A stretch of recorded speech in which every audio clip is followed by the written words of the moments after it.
इस संबंध में मैं आपको एक प्राचीन इतिहास सुनाता हूँ। एक बार रावण ने सभी देवताओं को जीतकर मैदान में संध्या कर रहे बाली को पीछे से जाकर पकड़ लिया।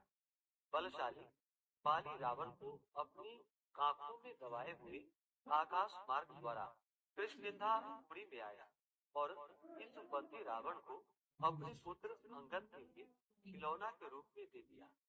रावण के गले में रस्सी बांधकर अंगद ने उसे नगर में घुमाना शुरू कर दिया। विश्व विजयी रावण ऐसी हालत देखकर सभी नगरवासियों ने उपहास किया। जनता कहने लगी, अरे देखो तो सही, यह विश्व विजेता रावण आज राजकुमार द्वारा सड़कों पर घुमाया जा रहा है। पूर्ववासियों की बात से रावण बहुत ही लज्जित हुआ।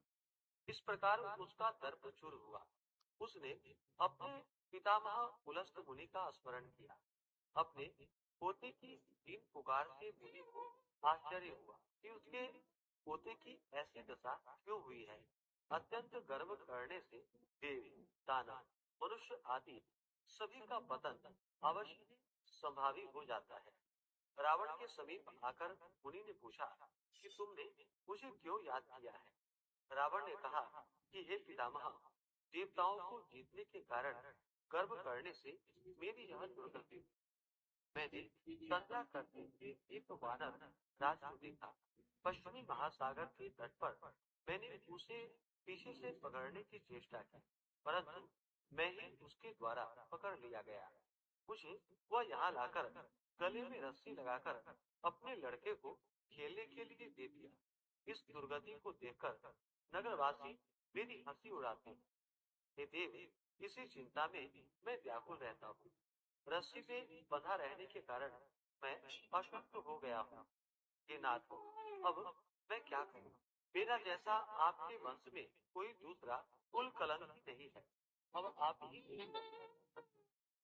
बुलंद जी ने कहा कि रावण, डरने की कोई बात नहीं है। मैं तुम्हें बंधन मुक्त करा दूंगा। यह बाली देवराज इंद्र के वीर्य से उत्पन्न है और पराक्रम में तुमसे बढ़कर है। इसकी मृत्यु महाराज दशरथ के पुत्र श्री राम के हाथों ही हो। हे राक्षस राज, यदि तुम बाली के बंधन से छूटना चाहते हो तो मेरी बात मानकर संकष्ट नाशक गणेश जी का व्रत करो।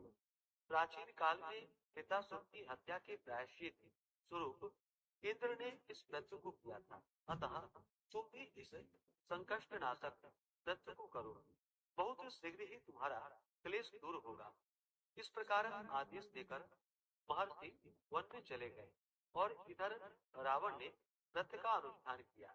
हे देवी, इस व्रत के प्रभाव से रावण तत्काल ही बंधन रहित हो गया और सुखपूर्वक अपना राज्य करने लगा। भगवान श्री कृष्ण भी कहते हैं युधिष्ठिर से कि हे युधिष्ठिर, आप ही इस व्रत को कीजिए। इस व्रत के प्रभाव से समर में समस्त शत्रुओं का संहार करके आप अपने उत्तम राज्य को प्राप्त कर पाएंगे।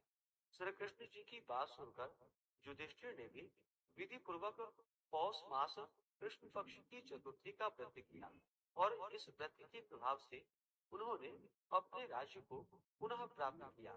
इस प्रकार से पौष मास कृष्ण पक्ष की संकष्टी गणेश चतुर्थी व्रत की कथा पूर्ण हुई।